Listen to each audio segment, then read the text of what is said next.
Tanaji सावंतांची entry अचानक झाली आणि बाजूलाही ते अति अचानकपणे निघून गेले. मंत्रीपद मिळवताना ज्या पद्धतीचं त्यांचं आहे तेच आश्चर्यकारकरीत्या आहे. ते एका मोठी शिक्षण संस्था चालवत आहेत.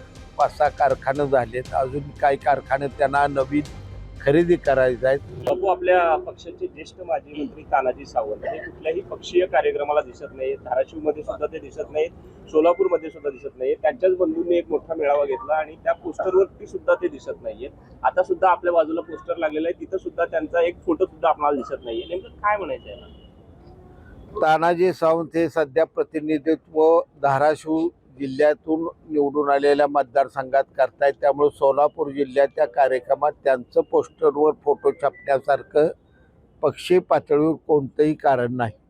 दुसरा मुद्दा तुम्ही उपस्थित केला की तानाजी सावंत सध्या दिसत नाहीत. ते एका मोठी शिक्षण संस्था चालवत आहेत.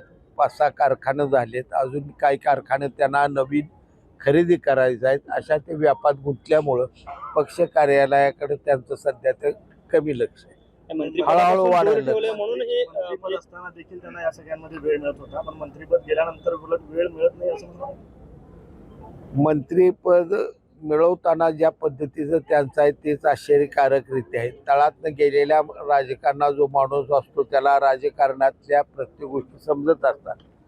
तानाजी सावंतांची एंट्री अचानक झाली आणि बाजूलाही ते अति अचानकपणे निघून गेले.